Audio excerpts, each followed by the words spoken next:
যেমন জামানতওয়ালা ব্যাংক, যারা প্রকৃত ব্যাংক বিচার করতো, বলতো, তারা আজকে হাওয়া, তারা কেউ নেই, তারা টাকা নিয়ে লোপাট, ব্যাংক শেষ।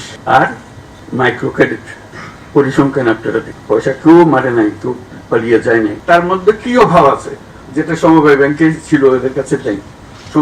সমবায় ব্যাংকে আপনারা ব্যাংক বলছেন, মাইক্রো ক্রেডিট ব্যাংকে আপনারা ব্যাংক বলবেন না, তাকে সেই অধিকার দেবেন না। কি পাস করতে হবে তাকে এটা করার জন্য? সে সবকিছু পাস করে এসছে। কাজে আমার মনে হয় এটা সময় এসছে যে এটা মাইক্রো ক্রেডিট ব্যাংক আইনে করা। এরকম একটা প্রস্তাব একটু দেশকে দিতে গিয়ে বিপদেও পড়ছি আমি, সে বিপদের কথা বলি। তারা বহু বিরাট মাইক্রো ক্রেডিট প্রোগ্রাম করেছে, সারা দেশ জুড়ে করেছে, বিশাল দেশ। ওই মাইক্রো ক্রেডিটের মধ্যে আলাদা করে রেখে দিয়েছে। তাহলে এত সুন্দর কাজ করছে, এত বড় বড় কাজ করছে, তোমরা একটা ব্যাংকিং লাইসেন্স দাও না কেন? কি অভাব তাতে? বলে যে না, এটা মাইক্রো ক্রেডিট বাইরে ওরা পারবে না, আমাদের দিয়ে দেখো তো একবার।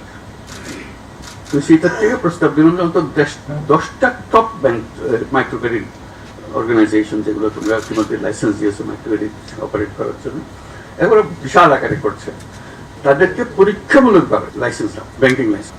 তো অবশেষে তারা শুনলো, এরকম 4-5টা ব্যাংকের দিল, বিশাল বিশাল ব্যাংক হয়ে গেল। সেগুলো এত বড় হলো, তড়িৎ গতিতে তারা দেশ জুড়ে চলতে আরম্ভ করলো।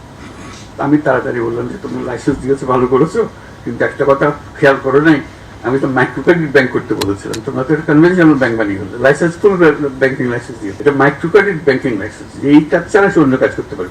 এখন যেই মাত্র সে ব্যাংকিং লাইসেন্স পেয়েছে, বড় বড় ইনভেস্টাররা এসে হাজির হয়ে গেছে, হাজির হয়ে তাদেরকে পুরো ব্যাংক বানিয়ে সারা দেশ জুড়ে এটা করতে। আমি বলছি এটা ভুল হয়ে, তো সে কথাটা মনে করিয়ে দিচ্ছে। এখানে আমরা যখন মাইক্রো ক্রেডিট ব্যাংকের লাইসেন্স দেবো, পরিষ্কার বলতে হবে যে এই কাজের জন্যই লাইসেন্স দেওয়া হচ্ছে, কনভেনশনাল ব্যাংকিং এর জন্য লাইসেন্স দেওয়া হচ্ছে না।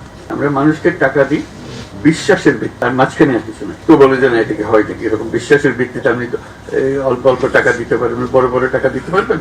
আমি তো পারবো, কোনো অসুবিধা হচ্ছে না তোমাদের। এটা একদম প্রথম দিকের কথা।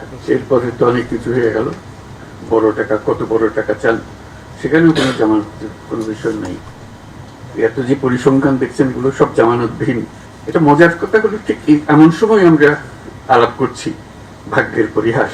যেমন জামানতওয়ালা ব্যাংক, যারা প্রকৃত ব্যাংক বিচার করতো, বলতো, তারা আজকে হাওয়া, তারা কেউ নেই, তারা টাকা নিয়ে লোপাট, ব্যাংক শেষ। আর মাইক্রো ক্রেডিট পরিসংখ্যান আপনারা পয়সা কেউ মারে নাই, কেউ পালিয়ে যায় নাই, প্রতিটি পয়সা আছে, তাতে জমা টাকা আছে।